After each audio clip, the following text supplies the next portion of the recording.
The Titanic. Everyone knows the story.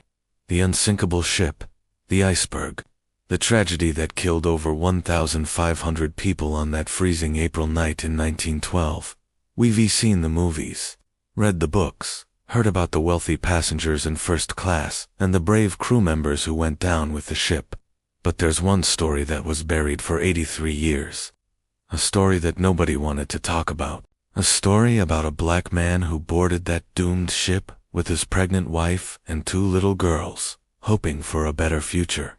His name was Joseph Laroche, and he was one of only 2 black passengers on the Titanic. When the ship hit that iceberg at 11:40 p.m., Joseph faced a nightmare that white passengers didn't have to think about. He knew the rules. He understood how the world worked in 1912. Women and children first, they said. But what they really meant was white women and children first. Joseph stood on that tilting deck, watching the lifeboats being lowered into the black water, and he had to make an impossible choice. Does he fight for his own life, or does he make sure his family survives, even if it means he won't? This is the story of Joseph Laroche, the forgotten passenger, the invisible survivor who didn't survive, and the family that kept his secret for over 8 decades. Before we uncover what really happened to Joseph that night, make sure you're subscribed to the Forgotten Liturgy, because stories like this deserve to be heard, shared, and remembered. Joseph Laroche wasn't supposed to be on the Titanic. He was an educated man, an engineer who had studied in France, speaking perfect French and dreaming of using his skills to build a better world. But in 1912, being black in Europe meant those dreams kept hitting walls. Joseph was born in Haiti in 1886, and his uncle had sent him to France as a teenager to get the best education possible. He studied hard, graduated with honors, and became a qualified engineer. He fell in love with a French woman named Juliette Lafargue, and they got married despite her father's racism and anger. They had 2 beautiful daughters, Simon and Louise. On paper, Joseph had everything: a degree, a family, a future. But in reality, he couldn't find work. Every job he applied for in France ended the same way. They'd look at his qualifications, seem impressed, schedule an interview. Then he'd walk through the door, and their faces would change. A black engineer. In 1912 France, the excuses would start flowing. The position was filled. They needed someone with more experience. They'd keep his resume on file. Joseph knew what it really meant. His skin color mattered more than his brain. His wife Juliette saw him come home defeated, day after day, month after month. They had 2 little girls to feed, bills to pay. Dreams that were dying in a country that smiled politely while slamming doors in their faces. So Joseph made a decision. He would take his family back to Haiti, back to a place where being black wasn't a barrier to success, back to where his uncle had connections, where his engineering degree might actually mean something, where his daughters could grow up without feeling like outsiders in their own country. Juliette was pregnant with their 3rd child, but they couldn't wait any longer. They needed to leave Europe behind and start fresh. Joseph used almost all their savings to buy tickets on a ship heading to America, and from there, they'd continue to Haiti. But there was a problem with their first booking. The ship they originally planned to take didn't allow black passengers to eat in the dining room with white passengers. Joseph would have to eat separately from his own wife and children. He'd have to sit alone while his family ate without him, like he was some kind of animal that couldn't be trusted around white people. That rule, that cruel and degrading rule, made Joseph change his mind. He refused to accept it. He went back and changed their tickets to a different ship. A better ship. A more expensive ship that supposedly treated all passengers with dignity. That ship was the Titanic. On April 10, 1912, Joseph Laroche walked onto the Titanic as a second-class passenger with his pregnant wife and 2 young daughters. He was one of only 2 black passengers on the entire ship. The other was another Haitian man named Joseph Philippe Lemercier Laroche, but they weren't related. Joseph carried their luggage, held his daughter's hands, and helped Juliette up the gangway. He felt hope for the first time in years. This massive, beautiful ship was taking them toward a new life. The Titanic was called unsinkable. The newspapers said it was the safest ship ever built. Joseph believed them.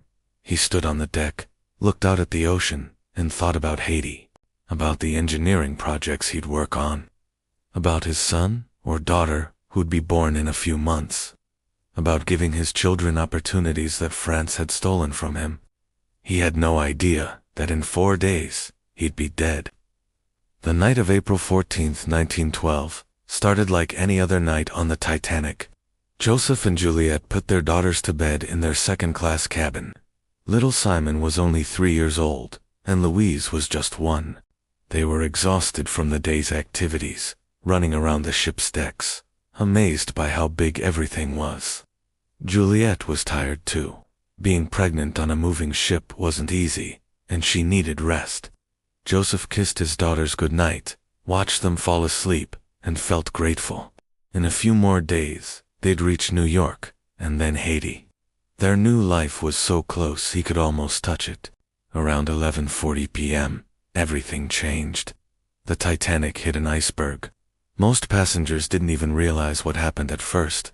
There was a scraping sound, a slight shudder, and then nothing. Some people in first class complained that ice had fallen onto their decks.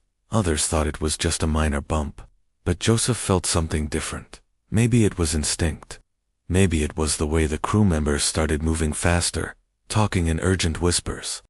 Maybe it was the angle of the floor that seemed just slightly wrong. He got dressed quickly and told Juliet to wake the girls. She looked at him confused, still half asleep. He said they needed to go on deck now. By the time Joseph got his family up to the boat deck, the crew was already uncovering the lifeboats.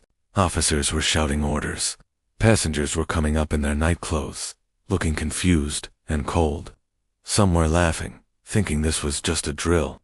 Others looked terrified. Joseph held Louise in his arms, while Juliet carried Simon. They stood in the crowd, watching, waiting for someone to tell them what to do. That's when Joseph started to notice something that made his blood run cold. The officers were loading lifeboats with women and children. Yes, but they were choosing carefully. First-class women went first, then second class. The wealthy ladies in their fur coats were being helped into boats that were barely half full. Some boats were being lowered with only 20 or 30 people in them, even though they could hold 6.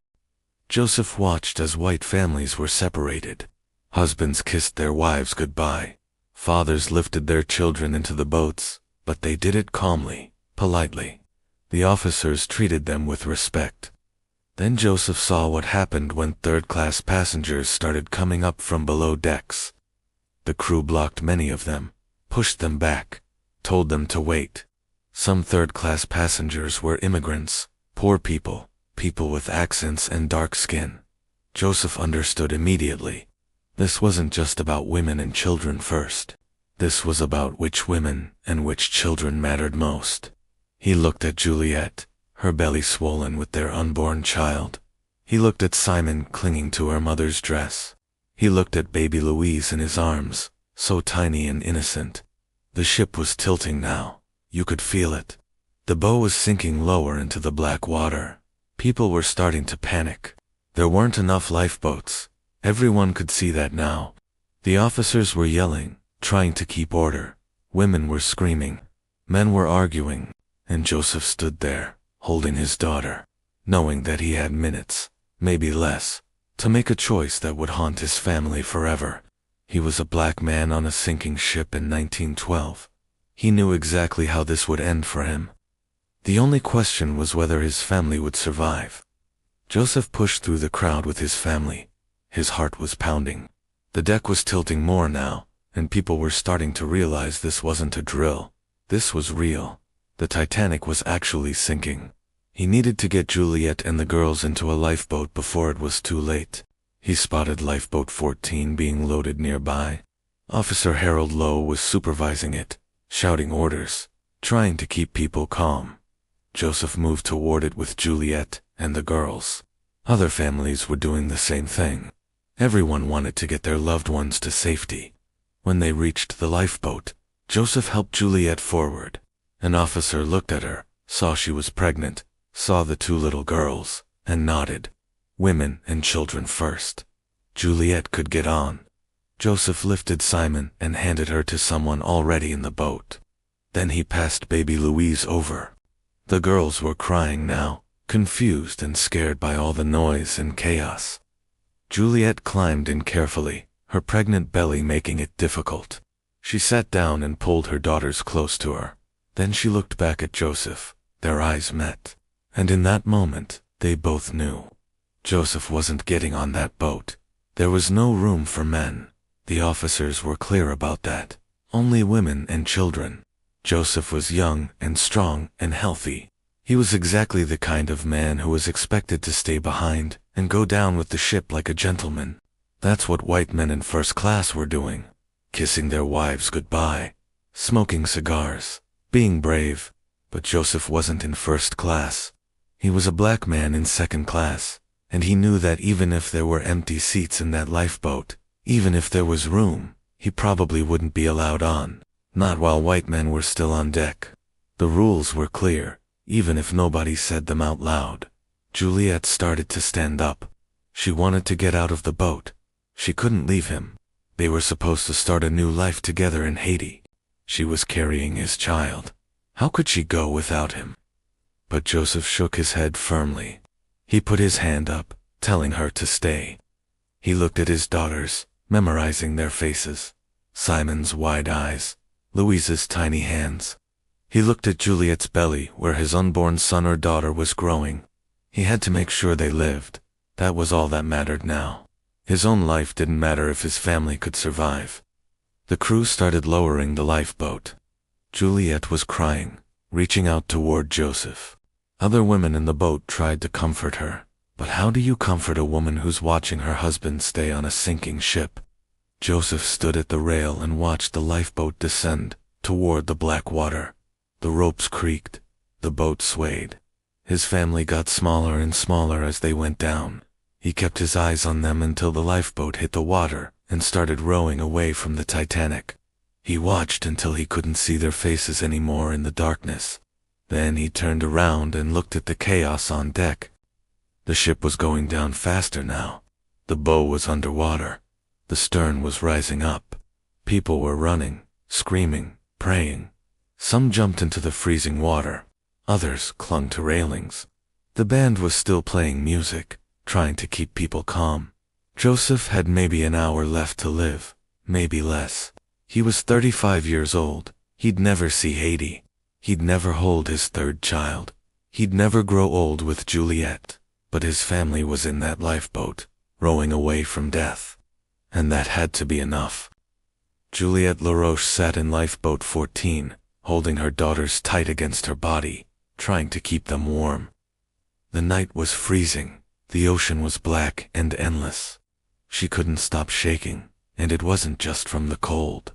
Behind them, the Titanic was lit up like a floating city, tilting at an impossible angle. She could hear the screams carrying across the water. She could see tiny figures on the deck, hundreds of people still trapped on that dying ship. And somewhere among them was Joseph, her husband, the father of her children, the man she loved. She wanted to tell the crew to row back, to get him, but she knew it was impossible. The lifeboat was already overcrowded. If they went back, they might capsize. Everyone might die. Simon kept asking where Papa was. Why wasn't Papa with them? When was Papa coming? Juliet didn't know what to say. How do you explain to a 3-year-old that her father is about to die? That she'll never see him again? That he gave up his life so she could live? Juliet just held her tighter and said Papa would be fine. She lied to her own daughter because the truth was too horrible to speak out loud. Baby Louise was crying, cold and frightened. Other women in the lifeboat were in the same situation. They'd left husbands and fathers and sons behind. Everyone was crying or praying or both. Then it happened. At 2:20 a.m., the Titanic broke in half. The sound was like nothing Juliet had ever heard. A massive crack, metal tearing, explosions from the boilers. The front half of the ship slid under the water. The back half stood straight up in the air for a moment, impossibly tall, before it too disappeared beneath the surface. And then there was silence.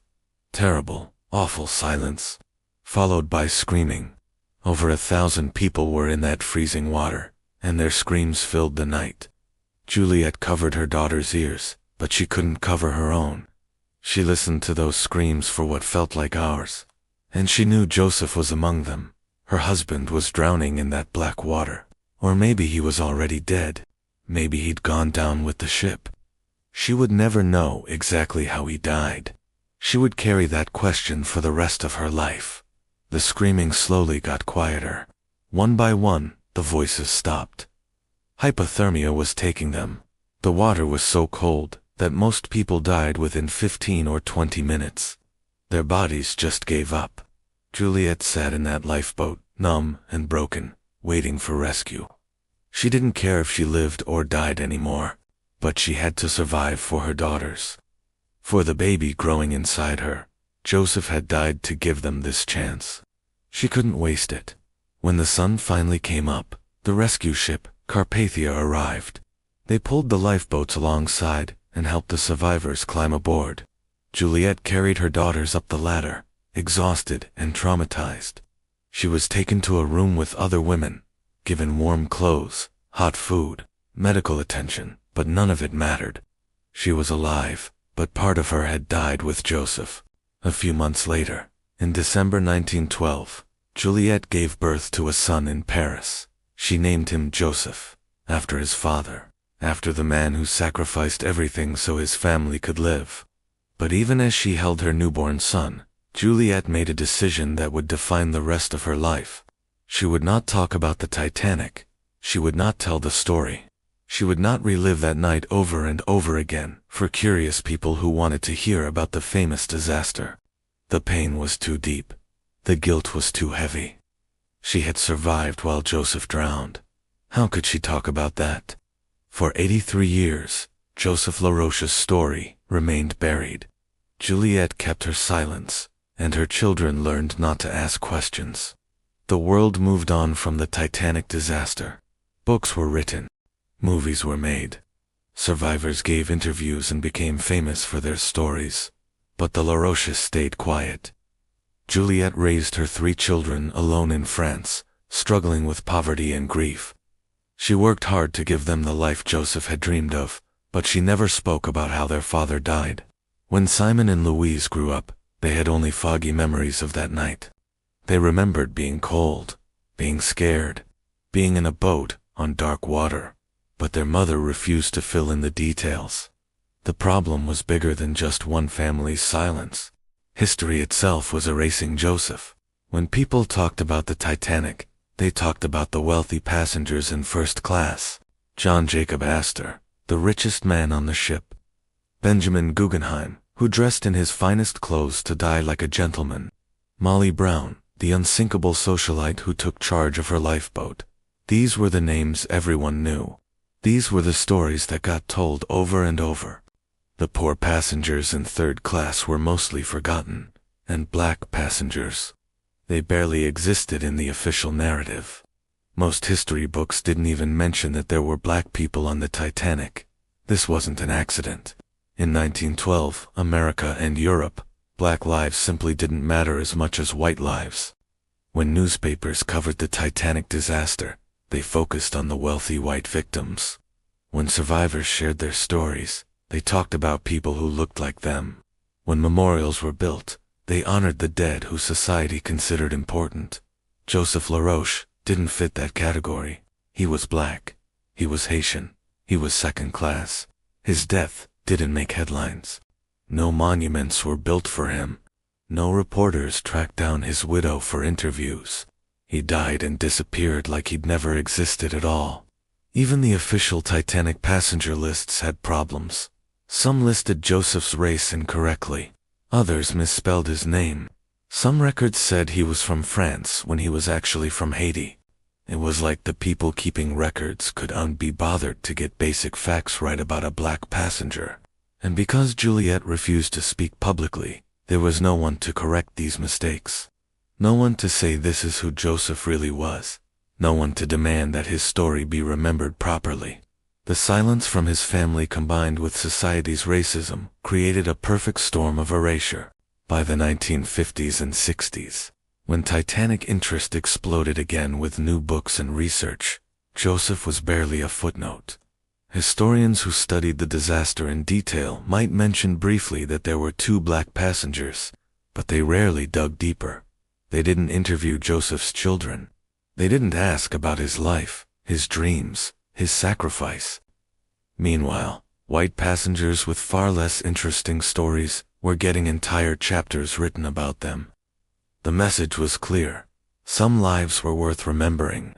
Some stories deserved to be told. And some people, like Joseph Laroche, were meant to be forgotten. Juliette lived until 1980. She was 89 years old when she died, and she took most of her memories to the grave. Her children knew their father had died on the Titanic, but they didn't know the details. They didn't know about his choice to stay behind. They didn't know about those final moments on deck. They didn't know how he'd stood at the rail and watched them row away. All of that died with Juliette, or so everyone thought. But secrets have a way of coming out eventually, and in the 1990s, Joseph's descendants decided it was finally time to tell the truth. In 1995, something changed. Joseph's grandchildren, now adults themselves, decided they couldn't let their grandfather remain forgotten anymore. His name was being left out of Titanic exhibitions. New movies and documentaries about the disaster barely mentioned black passengers. It was like Joseph had never existed. His descendants felt a responsibility to set the record straight. They started reaching out to historians, sharing family documents, telling the story that Juliette had kept silent for so long, and slowly, the world started to listen. What they revealed was shocking. Not just the story of Joseph's sacrifice, but the bigger picture of how racism had shaped the Titanic disaster itself. Researchers started looking deeper into what happened that night through the lens of race and class. They discovered that survival rates told a disturbing story. First-class passengers had a 60% survival rate. Second class had 42%. But third-class passengers, many of them immigrants and people of color, had only a 25% survival rate. This wasn't just bad luck. Gates had been locked to keep third-class passengers below deck. Crew members had physically blocked them from reaching the lifeboats. While half-empty lifeboats were being lowered from the first-class deck, hundreds of poor passengers were trapped below, unable to save themselves. Joseph's story became a symbol of this larger injustice. Here was an educated engineer, a family man with everything to live for, who had to watch lifeboats leave partially empty because the system valued certain lives over others. His descendants shared details that broke people's hearts. They talked about how Joseph had changed ships specifically to avoid racist dining policies, only to die on the supposedly more dignified vessel. They shared letters Joseph had written before boarding, talking about his hopes for Haiti and his dreams for his children. They revealed that Juliette had suffered survivor-esque guilt so severe that she couldn't speak about the disaster for the rest of her life. The media finally started paying attention. In 1996, a French television documentary told Joseph's story in detail. Newspapers wrote articles about the forgotten black passenger. When James Cameron's Titanic movie came out in 1997, some critics pointed out that the film had ignored passengers like Joseph entirely. There wasn't a single black-speaking character in the whole 3-hour movie, even though there were black people on the real ship. This sparked conversations about who gets remembered in history and who gets erased. Joseph's name started appearing in new Titanic books and exhibitions. Museums added his story to their displays. But the most important impact was on how we understand the Titanic disaster itself. For decades, the story had been told as a tragedy that affected everyone equally. Rich and poor, young and old, all facing death together. The narrative focused on bravery and sacrifice, on the band playing as the ship went down, on gentlemen giving up their seats for ladies. It was a romantic version of history. Joseph's story shattered that romance. It forced people to confront uncomfortable truths. The Titanic wasn't just a ship that hit an iceberg. It was a floating representation of 1912 society, with all its inequality and injustice. And when it sank, those inequalities determined who lived and who died. Today, Joseph Laroche is finally getting the recognition he deserved all along. His photograph appears in Titanic museums. His story is taught in classrooms. Researchers have tracked down more details about his life in Haiti and France. There's even a memorial plaque in his honor. But it took 83 years. 83 years of silence. 83 years of his children and grandchildren growing up without knowing their father and grandfather. Full story. 83 years of history acting like black lives on the Titanic didn't matter enough to remember. Joseph Laroche boarded the Titanic with hope in his heart and his family by his side.